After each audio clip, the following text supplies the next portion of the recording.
Ladies and gentlemen, thank you very much for joining me on this, my journey into the constraints-led approach for BJJ. My name is Sam Battlefields, and today Aaron took the workshop, and it was actually an awesome lesson. Not that I haven't been expecting that, but it was kind of left field with a couple of the games that were played, and I really enjoyed them for a couple of reasons that we'll go through now. I didn't take any video, mainly because it's Aaron's class, but initially we did a game which was just normal boxing where, I've said it before, hand on the shoulder, torso, that kind of thing. Getting a lot better at that. I think that game, even yesterday, opened up a lot of opportunity for movement for me, and getting in, faking stuff, and then and then moving from there.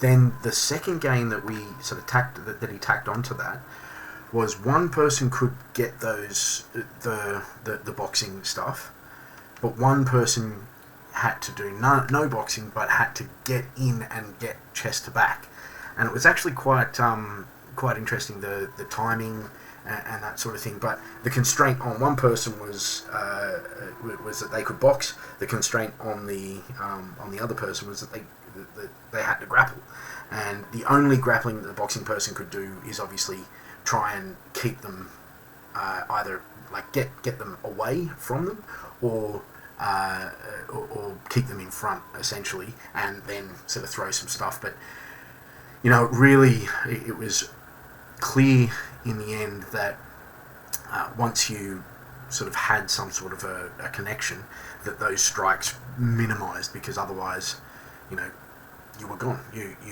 The game was over. So that was a really cool game from Aaron. Second game we had was, so he did 2 control games, which is fine.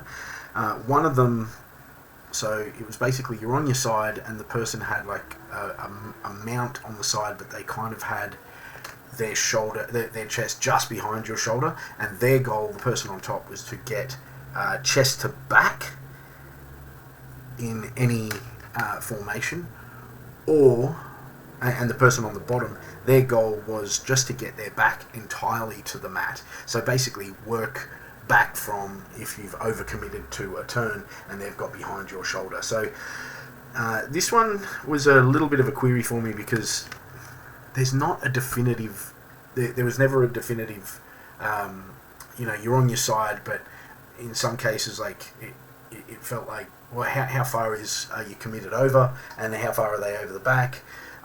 But the resulting sort of the resulting game, I suppose, was that you actually needed to control the elbow and the elbow in comparison to the body. So if I could keep my elbow close to me, it would help me out in getting back down to my back. But again, there was a number of other factors, but it was an interesting game. Something that I would like to think about. What were the affordances? What was the goal of the affordances? So what was the goal of these? What was the goal? What were we trying to achieve? I couldn't quite tell if we were trying to achieve, if you're actually trying to get you back to the mat, and that was an end goal, which, and I'll explain why that didn't sort of sit perfectly with me. In the end, I'll explain that.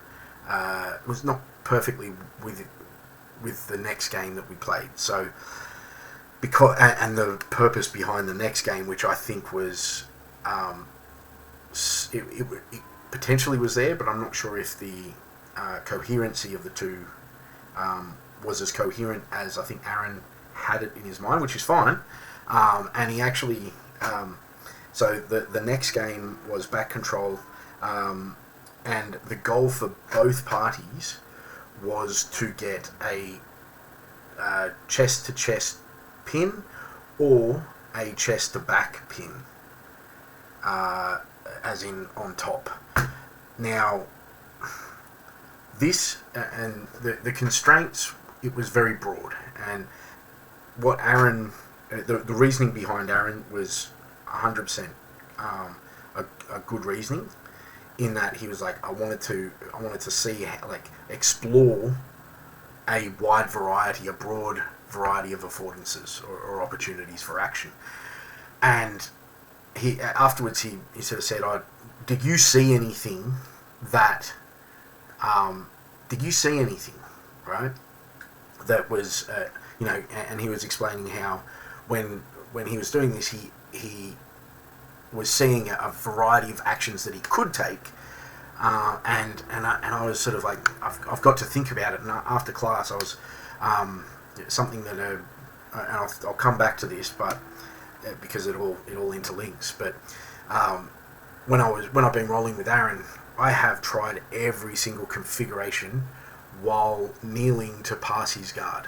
Okay, he's got a really, really, really good method of maintaining contact that allows him to build back up to a seated guard.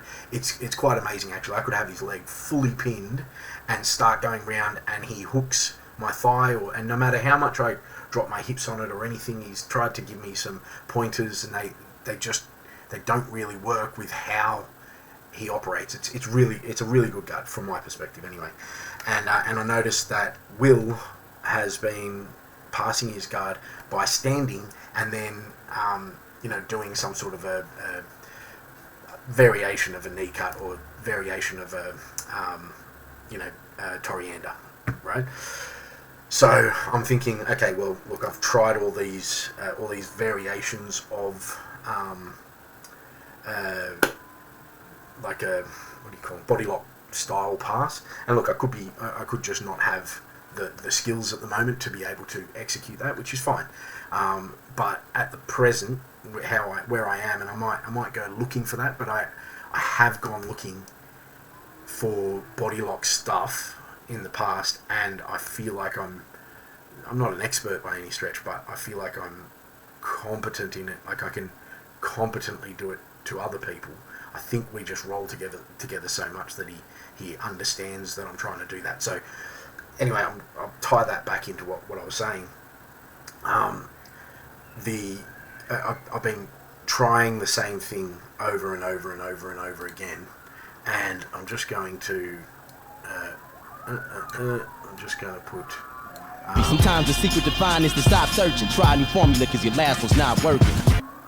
So if you missed that, it was Mr. Hobson, and he's saying sometimes the secret to finding is to stop searching, try a new formula because the last one's not working. And literally, I had try a new formula because the last one's not working over and over in my head today. Whenever I'd come up against it was the same fucking problem every fucking time. And I just got to a point where I was like, try a new formula because the last one's not working. And I was like, oh, that's fucking great. I've got to look at that new standing thing. And when he was asking me afterwards, like, did you see any of these affordances? Did you see any of these opportunities for action? And I could see that he had.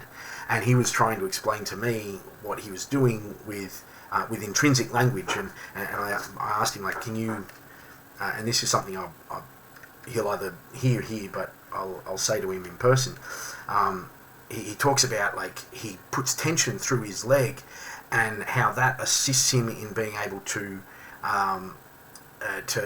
move his hips out the back. And I just said, look, see if you can take what you're saying and give it some external language, because I'm just like, I kind of get that there is a concept there. I just don't know what your effect is. How you're affecting the other person, and he had a good idea. Is, all right, well, can we actually play with it, and I tell him what effect I'm feeling on it, which is an interesting way to do it, and I'll kind of reverse engineering external language, which is pretty cool. Something that, yeah, I'm going to write that down. Reverse engineer external language. Yeah, that's cool. But, I said to him, like, I'm going to try a new formula because the last one's not working, because in that broad scope, I found that I was landing in the exact same position that I do with any free roll that I have with Aaron, right? I was getting back to like this half guard where he was kind of twisted me up, and I was like, okay, like, try a new formula because the last one's not working. Anyway, yeah, I'm going to put this actually to the Discord as well. That I really like that reverse engineering external language. Cool. Anyway, this is Sam Battlefields. This is my journey through the constraints-led approach for BJJ. Thank you very much for joining me. To all my new subscribers, like and comment, and if you haven't subscribed, please do.